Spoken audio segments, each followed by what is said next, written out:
This was the day many Pakistanis dislodged by the fighting in Pakistan's northwest were praying for, a chance to return to what was once called home. Of the 2 million internally displaced people, only 15% were housed in camps like this one.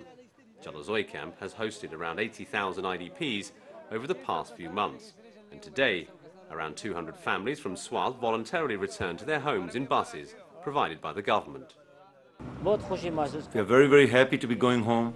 This is a blessing from the Almighty on us that we have been given this chance.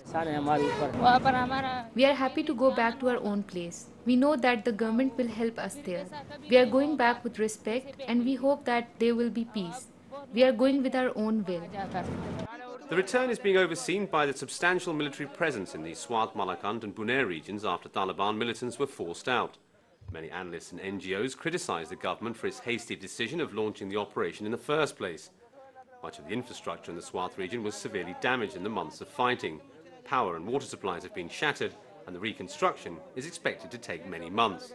But government officials say services are up and running and that soldiers will remain in the area and every effort will be made to protect civilians. Well, it's a chicken and egg situation, if you like, whether you want to have, you can't have it both ways. And I think you can't wait until everything is normal 100% to say that you should go back. I think if there is what we call the minimum level of conditions that are conducive for people to return.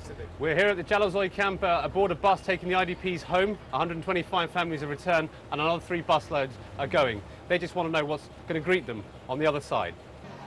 The government announced that in the first phase the IDPs living in relief camps would return to their hometowns, whilst those sheltering in schools and colleges would return in the second phase. And in the third phase, the IDPs staying with their relatives and host families or those outside the NWFP would be asked to return to their homes. However, at another camp in Mardan, the IDPs have no intention of leaving for home. The government has cheated us. First they say leave your homes and now they say go back. We have no money, no ration cards. We will not leave until we get what is our right. We have made the sacrifices for a better tomorrow. Treat us with dignity and respect. Alarmingly, this is an issue which is very evident in most camps Press TV visited. Almost 50% of all IDPs complain of negligence by the registration authorities in processing their 3-year ration cards and the mandatory stipend of 25,000 rupees promised by the government. Emotionally and mentally distressed, these people just want normalcy to prevail in the region. Well, I'm here at the Jalala camp in Mardan, which houses approximately 8,000 to 10,000 IDPs. Now, the government of Pakistan had announced that most of these IDPs could return from Monday, the 13th of July, but there's a sense of confusion here. Many people are simply not willing to return because A, they've not received any money, and B, they've not received any ration cards. Those who have genuine cards say that the computerized system is not recognizing them. Those who have genuine ID cards are also complaining of a similar thing.